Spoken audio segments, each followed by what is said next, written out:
All right, this demo is for Revitdemo. We're finishing up Revitdemo 9 actually, and then drifting into Revitdemo 10. I just had a couple more things to do on Revitdemo 9, so we're going to finish that up. You'll be printing Revitdemo 9 as well. So this would be like a Monday, Tuesday thing, September 27th and 28th. All right. We left off where we were discussing turning things on and off. This is where I left off in period 2, and we left this garage door turned off. So how do you get that back? Well, if you go to VV and you go to doors, you're going to notice that doors is turned on. And if you hit the little plus sign next to doors, yeah, that's not really the answer. So we're going to cancel out of that. So the trick is we do have the ability to turn off things in Revit individually, not the entire whole, like the whole thing. You don't have to turn off every single door if you don't want to, independently. And it's this little light bulb here at the bottom. So it's going to be your reveal hidden elements button. You're going to hit that, and you're going to get a big red box around the outside. That's going to put you in that mode. When you're in that mode, then you have choices to pick stuff and basically unhide them. So you can see our garage door is pretty clear, you know, where it's turned off or it's off. We're going to go ahead and hit that. And we're going to unhide element. Now when you do that, kind of gets rid of the red there. And then your last play would be just to hit that light bulb again to get out of mode, and the door is back. You can turn off more than one thing. For example, you could say that door right there. You could say right click, you know, hide in view element. And you could take this window and right click, hide in view element. You could take this roof, I missed it, this roof, right click, hide in view element. And notice that just those elements are going. It's not all of the roofs and all of the windows and all of the doors. I could take this wall, right click, hide in view element.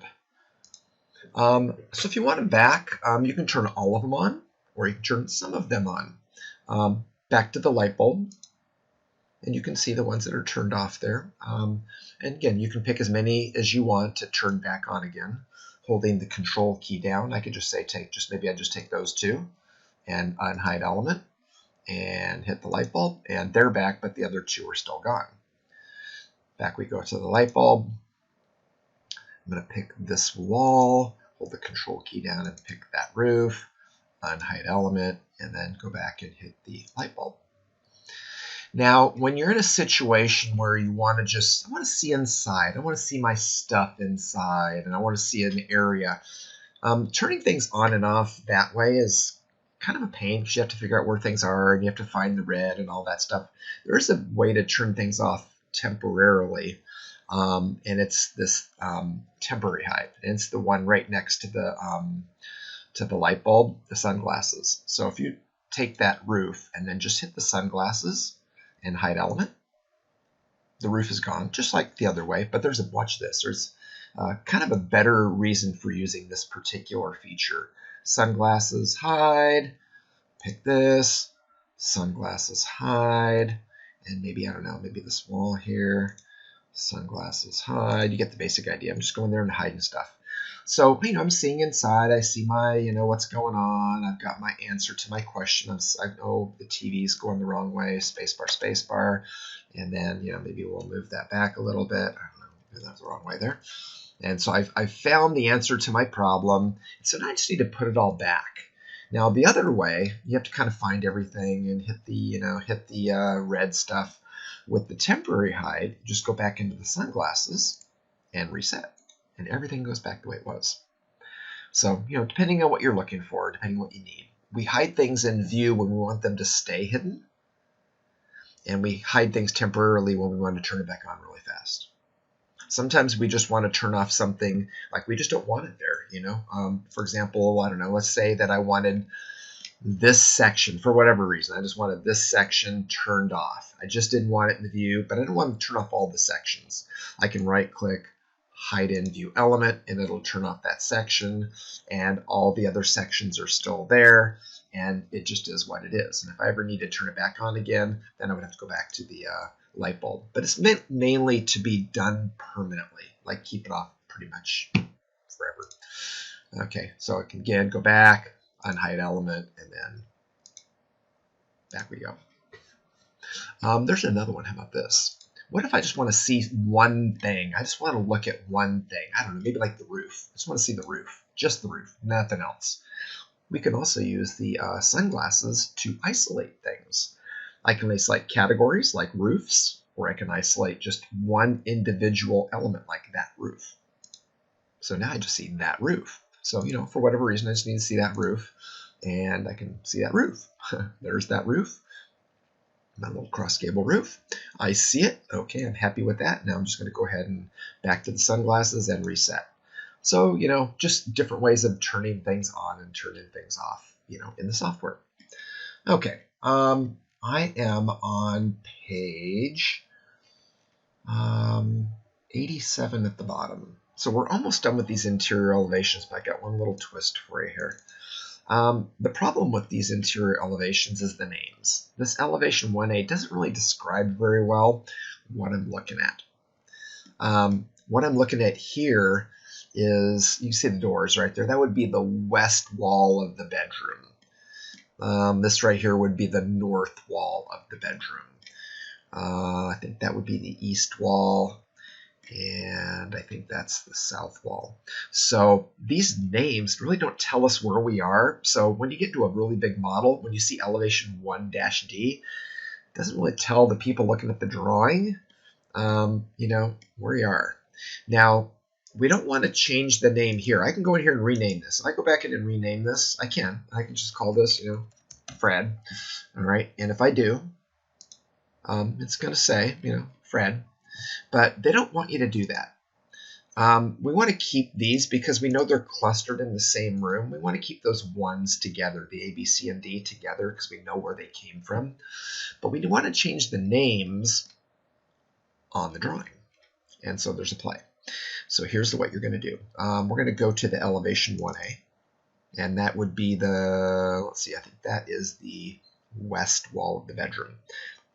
And in the view, in the properties of the view, not touching anything, there's this thing called title on sheet. There's our elevation 1A, and where it says title on sheet, I'd like you to give that a name. We're going to call this the primary bedroom. And this was the west elevation, I believe. Something like that. So what this is going to do is it's not going to change the name of the stuff in our browser, but what it will do is it'll change the name on the sheet, hence title on sheet. And that's the way the professionals want us to do it. It's a long story. It's really early on in the process to tell you guys, but some of these names, like Billy Bob's, interior elevation at the podium level of casino floor 3, the names kind of go out this far and they go out and out into the drawing, and you can't tell what it's saying. It's kind of a mess. And then when you're trying to track them down and they have Billy Bob's elevation, blah, blah, blah, it's hard to know where it is in the model. So that is your play. I'm going to go to each one. 1B, that would be the north. So, same thing here. We're going to go into the view, title on sheet, and primary bedroom. See, I'm almost there. I'm just going to change that to, what was that? That was because I hate typing, that was the north, I think, right? Oh, come on, stop it.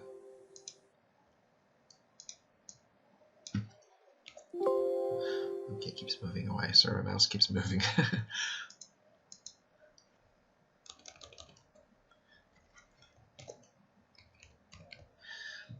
Okay, north elevation, there we go. And then the next one here, that's the east, I think. Yeah, so let's go ahead and do that. So you can see the two names are already there, so I'm going to go ahead and just change that. I'm just going to call that the east. I hate when it does that. Well, if you don't leave your mouse there and it moves away from it, then it yells at you. Okay, east elevation, and double click. And let's see, this one, that is the south, I believe. So, let's see if I move it away, it doesn't like it. You have to keep your mouse on there, or else when it moves off of it, then it tells you it can't be there anymore. So, South elevation. All right. So I've given the title on sheet to each one of them. So now if I go to the sheet, each view should have where it is. Okay. I would like you to change the scale of all of these from 1/4 to 3/8. And there's a quick way of doing it. These are a little bit small on the sheet, so we're going to make them a little bigger because we can. I think they'll fit. Let's see. I'm going to right-click and activate the view, and we've decided to make those at 3/8, just one scale bigger than 1/4. And you're going to see it gets bigger. I think it's still going to fit without any trouble. I'm going to move that there. Right-click, activate view. Let's go ahead and 3/8 that. Deactivate the view. I'm going to move that over here. Activate the view. So I'm right-clicking, activating view, and changing it to 3/8. I mean, you can go back into the view if you want, but it's a lot faster here. Deactivate the view. I'm going to put these next to each other like this. Right-click, activate view. 3/8. Right-click, deactivate view. And then you can move them around. So we're going to kind of lay them out kind of like this. Okay. Perfect. All right. I think on page 88 it shows it laid out a different way. I don't really care how you lay it out as long as all 4 of them are on the sheet. I'll be looking for things like the title on the sheet. I'll be looking for the fact you've got furniture on all 4 elevations, that the ceiling is there. I don't care about the lights because you may or may not hit the lights. I'll be looking for the fact you got the furniture laid out properly the way I told you, all centered with the right windows. I don't really care where the furniture is as long as there's some there. I will see the lamp, but I don't really care about the openings and the doors and stuff. I want to see a little furniture on those. I don't want to see windows hitting the ceiling. So if yours does that, then fix it. And then I want to see the level 2 lines on all of these. It should say interior elevations or INT elevations is fine, and A701. You'll notice that because all of the drawings are the same scale, that it gets picked up in the title bar. Okay, so you're going to be printing that Monday or Tuesday. If you're not in class on Monday and Tuesday, that's why you're watching this, then the day you get back is the day you're going to be printing it. So, you're doing the work now. So the day you get back, you print. So if you're back on Wednesday, you print on Wednesday. Okay. All right. That is Revitdemo10. Let me just do a quick save here. I'm going to save it as Revitdemo10 because that's the end of it, but I'm going to save it differently here because I'm doing this demo. I don't want to mess up the class copies here. You save yours as Revitdemo10. Save as.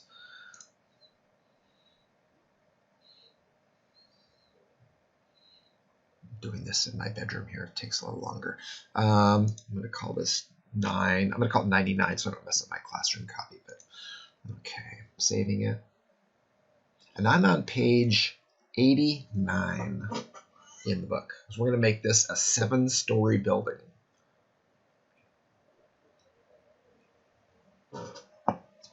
Yes, we are. We're going to make this a 7-story building. I do not lie to you. Right now, it's a 1-story building. And you can see it's got a roof on it, right? There's a beautiful roof. There's my garage doors. Got my loggia.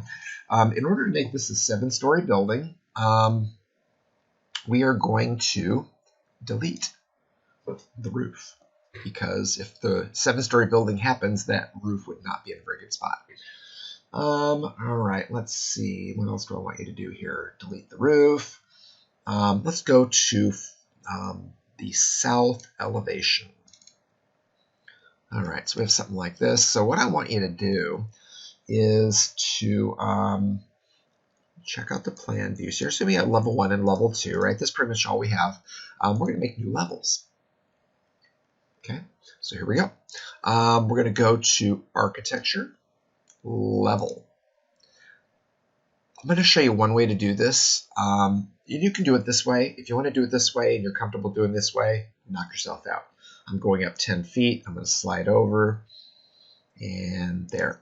I'm going to go a little faster. I'm not even going to pay attention to the numbers. I'm just going to go ahead and plunk them in until I get 8 of them.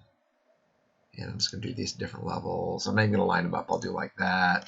Just crappy here, going like that until I get to level 8. When you get to level 8, stop. These levels can be aligned. So as you drag them, if they're lined up, they kind of move together. You may have seen that already. If you don't line them up, then you want to kind of pull them until they line up. See the little line there? And then they lock, and then they go together. So now they have a relationship with each other. So I want 7 to line up. See how it kind of lines up there? And there's the lock, and there's 8, and there's the lock. Now, you could go in at this point and just basically, I want to go 10, 20, 30, 40, 50, and so on. So you just pick inside here, and you can make this a 30. And you can make this a 40. Now, some of these may cross over, so that's okay. You just have to just tweak them. And hopefully you got a little bit close on the numbers, so you don't have to worry about that. I'm just going to keep going here. That's a 60, and that's a 70. So if you're doing this right, this building will be 70 feet tall. And then we're going to rename this the roof. Now, that's one way to do it. And I'm going to say you can do it that way, and that's fine. There's nothing wrong with that. Everything's fine. It's fine. Okay?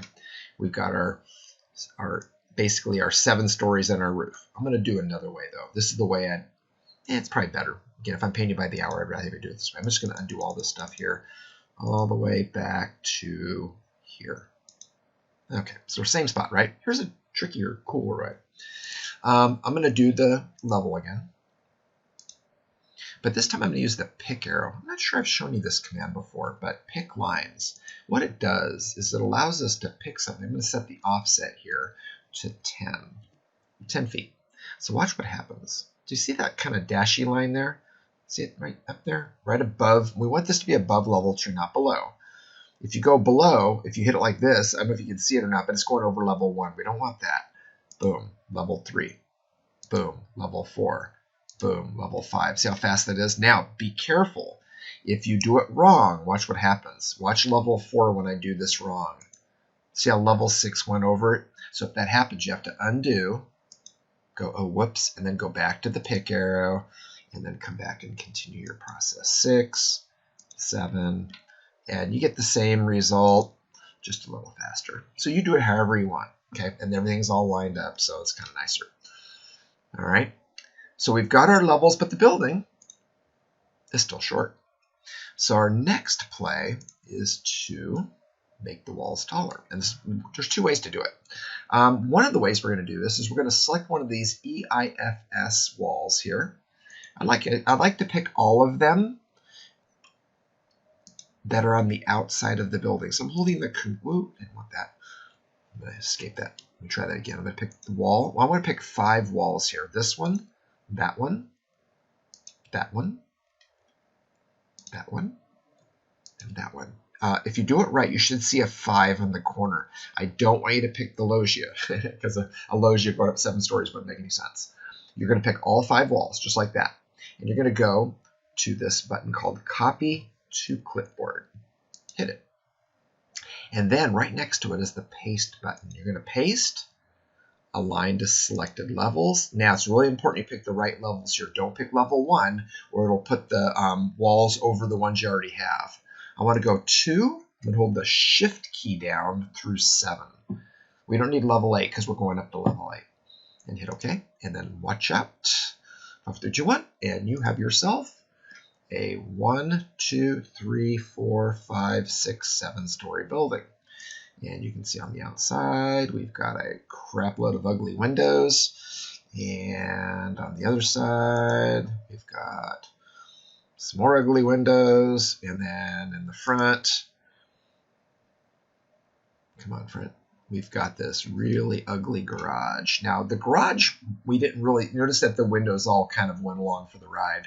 Now, we wouldn't want the garage doors to do that, right? Because it wouldn't make any sense to make the garage doors do that, because you'd have cars flying off the building. So we're going to do something different with this wall. We're going to take this wall. We don't want the doors to go along for the ride. We're going to start it at level 1. That's the base constraint. And then the top constraint, any guesses, right, would be the roof. Level 8. Oh, I forgot to rename that. Okay, I'm going to go up like that. When I did that last one, I forgot to rename the roof. So I'm going to do that. I'm going to call that the roof. Say yes to that. And you can see that what it did is it changed it in both the ceiling plan and in the floor plan. So now if I go back to that wall that I was just looking at, you can see now that the top constraint is the roof, not level 8. It's basically the same thing. We just renamed it. Notice the doors didn't go along for the ride. You will also notice that not as important, that it kind of graphically kind of smoothed it out a little bit. It didn't over here, but it did over here. Don't worry about that. This all stuff we'll take care of later. Just the concept of going from level to level is kind of the big thing. Okay, rolling right along here. Let's go to, I'd like to put some archtop windows in this wall right here. So we're going to go to level 2, because it'd be level 2. And let's just put in a couple of archtop windows. Window, I think fixed archtop, how about that? Went right to it. Fixed archtop, 36 by 65, that should be good. We'll just kind of plunk that in and plunk that in. I'm going to put it really crappy here so it doesn't look very good. Let's make sure that the windows go in the right direction. All right, I would like, let's move that out here. That's probably fine.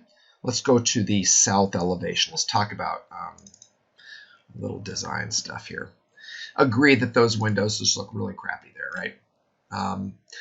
They don't look balanced. Kind of like when we moved the garage door 7 feet. Remember how we did the garage door 7 feet from the center and stuff like that? They ended up coming out looking pretty good. Those windows don't look so good. So you might go, well, let's use that same strategy. Let's do the EQ spacing. So I'm going to give you 2 choices, 2 looks, if you will. One of them, call it design option A, annotate, aligned. I'm going to go from here to here to here. This is kind of like what we did on the east wall when we did the windows on the east wall. I'm going to bring it out like that, and I'm going to hit EQ. It certainly looks better than it did before. You know, and you can say, you know, I like it, I don't like it, whatever you want to say, right? So that's one option. I'm going to delete the equally constraints and constrain it. The other way would be to align the center of the garage door and the center of the window. Center of the garage door, center of the window. So you tell me which one looks better, design option A or design option B. Design option A with the equal spacing, or design option B where you're aligning the windows to the doors. Okay, we're going to go with design option B. We're going to think, I think that those windows look better lined with the doors, where there's a relationship between the stuff on the bottom floor and the stuff on the upper floor. One of those design rules. So we like it. So we're going to use that. We're going to take those windows. I'm going to hold the control key down, picking 2 windows. We're going to use the same strategy we did with the walls. We're going to copy to the clipboard. We're going to paste, align to selected levels. Be careful on this one too. You got to go to the right levels. We don't want to go to level 1 because the doors are there. Level 2, we already have windows there. We want to go to 3. I'm going to hold the control key down. 4, 5, 6, and 7. We don't want to go to the roof because the roof is kind of the top, right? So there's no windows above that. Hit OK. And you have yourself a bunch of windows that are spaced nicely and look good on the building. All right, so that is looking pretty good. So we have ourselves a 7-story building. Now, before we go any further, I'm going to ask that you look at your exterior elevation sheet. Look at your exterior elevation sheet. So open it up. I'm going to pause while you do that. I'm going to have myself a little sip of my coffee. Okay, any surprises? Oh yeah, huh? So if you go to the exterior elevation sheet, you should see a little surprise. Yeah, those are your elevations. It's just the building got bigger, so now everything kind of it's kind of a mess, right? So yeah, just going to kind of move these around a little bit. I'm just going to kind of separate them out a little bit. I think on this project, these all fit. They just have to be renegotiated and kind of reordered and stuff. So I'm just going to move these around a little bit. kind of, because they were all stacking on top of each other. I think it does fit though. Now, if it doesn't fit, then we either scale them down, or we, have one elevation per sheet or two elevations per sheet, depending on the building. We're going to do it that way. Okay, we're going to put the elevations on like this. So we have our A501, which changed, and now we have the 7-story building on here like that. Okay, there's our beautiful loggia. Okay. If they're not fitting this way and your level lines are too long, you need to bring them closer to the building. All right, so let's see. I'm through page 92, 93, 94. Did 94. You know why we call this now the 7-story nightmare, right? Because we've got a hotel room waiting just for the person who wants to take the 7-story nightmare, right? So, we'll talk about that stuff later. Obviously, that door's not in a very good place right now, because if you leave it, then you're, down you go and you fall into loggia, splat, and you roll off, not a good day for you. And this building is awful anyway, so it's a 7-story nightmare. We would, this can work. We just have to create floors, and we have to create railings and stuff like that. Stuff we'll do later. I'll play around with that with you guys next time, but it's not hard. It's just something you have to do. We would have some kind of a porch, elevated porch or something like that. Okay. Let's talk about these lines that go between the floors. So you got that, and that's why they build it. By the way, they don't have one big piece of concrete or something that goes up 70 feet in the air. They build them in segments. They do one, they stack it and stuff like that. They don't make one big monster wall. So this is a graphic thing. If we want to see it smooth like it is over here, and same thing. This is still just graphic. Still separate pieces, right? There's a trick, and it is to join the geometry. So if you go to modify, and you're going to go to join geometry. Now, this works if they're adjacent to each other. So this wall is adjacent to this wall. You see how you got the smooth. This wall is not adjacent to this one. So if you try to do it, it's going to get pissed. It's going to say, no. They've got to be next to each other. So it has to be next to each other. And then you can go in there and, ADD this thing. And, sometimes we need to do that and sometimes we don't. Depends on, the model. I'm going to say probably we don't generally need to do that. We do when we get into floor plan view later on. When you guys get into complex walls, we'll be to join geometry a little bit. All right. But I wanted to show you how to do that. Just do a couple of them. Just do like a few floors for me, so I know you know how to do it. And it just has to be adjacent walls, and then it looks pretty good. This happened because this wall kind of made this wall understand that it was attaching to one big wall, and so it joined automatically. So Revit was kind of being smart there. All right. It's kind of looking like a hotel, isn't it? I've done this loggia before. It's my first year doing that loggia. It looks pretty good. All right. I'm already through 97, page 98, 99. Yeah, looking pretty good there. I think we're going to save this as Revitdemo10, and I'm going to say that's the end of the demo. There'll be a Revitdemo 11. There will be an 11, but I'm going to do that later. So this is Revitdemo10. All right. Have at it. We will begin these. I'm not sure if I'm going to have you print the elevation sheet, but you are definitely printing the interior elevation sheet. Okay. All right.